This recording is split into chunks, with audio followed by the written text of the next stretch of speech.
Hi guys, when we talk about Kalki avatar, there is more unknown than known about that subject.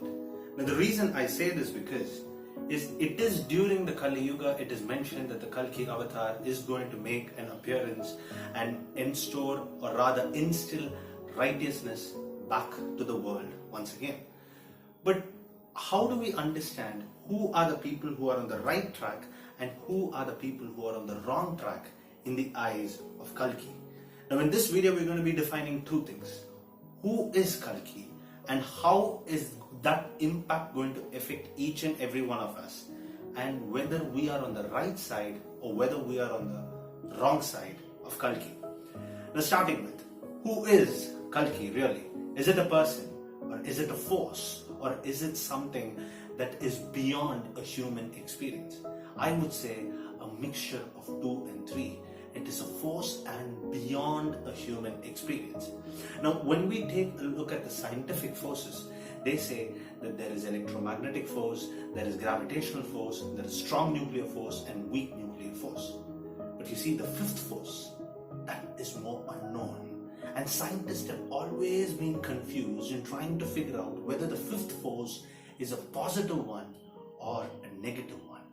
Now, when we talk about Kalki avatar, the Kalki avatar is always being portrayed in Vedas or any other ancient sacred text of India, that the Kalki avatar is not a good force, neither is it a bad force, but it is more like necessary evil. Here, when we talk about a force, we talk about an entity that is going to take the world back to its glory days by eliminating evil. Now, this is where we need to identify whether we are on the right side of Kalki or whether we are on the wrong side of Kalki. But make no mistake when I say that Kalki avatar doesn't necessarily have to be a human form. Much like one of those videos which you can see right here, that the Kalki avatar could be the one new thing that is going to be a huge problem in the next 50 to 60 years and beyond, which is climate change. That could also be a form of destruction that will separate right and wrong. But what do I mean by right and wrong? And who is the right side and who is the wrong side? See, the reason I say this distinction of opposites, that right and wrong, good and bad, is because in Bhagavad Gita, in the 9th chapter, there is a verse that says that life is nothing but just a bridge, and all you need to do is cross over it and don't build upon it. The reason the Bhagavad Gita says that quote in reference to Kali Yuga is because when we build upon something on a very shaky bridge, what happens is you gain a lot of expectations. This leads to a lot of desires, and those desires are the reasons why we do the things that we do, such as the things we do for love, the things we do for pleasure, and the things we do for our personal satisfaction. Now, when we go in search of all these things, sometimes knowingly, sometimes unknowingly, we start to hurt other people just by our mere actions. Now, when we expect something in return, that is said to be the root cause of all evil when we perform an act. And this is mentioned during the time of Vedas, but it is mentioned ever so crystal clearly in the 9th chapter of the Bhagavad Gita, which is also the point of this video.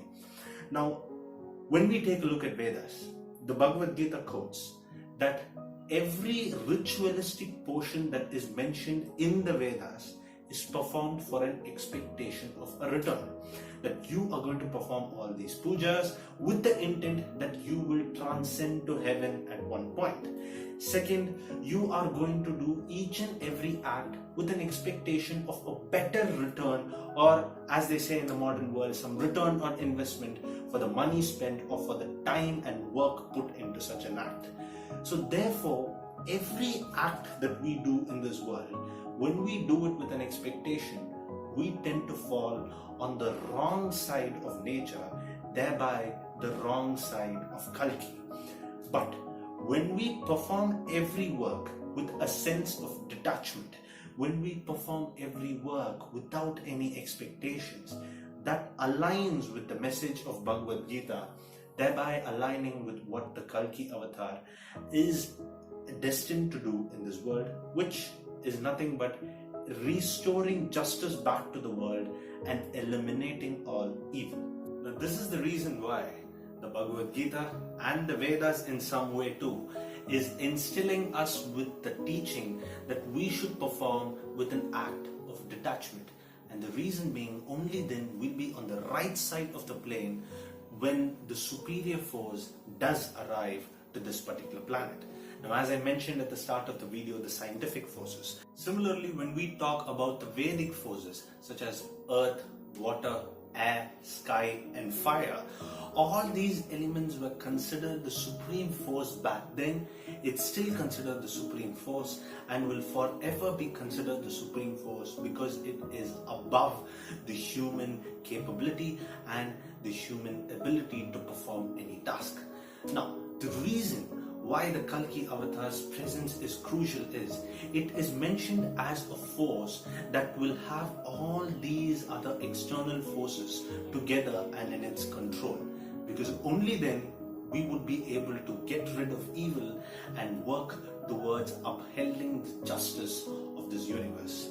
And throughout this video, when I mentioned that you should be on the right side or why you should eliminate yourself from the wrong end, the reason I said that because is the Bhagavad Gita asks you to perform only one sacrifice in this entire world.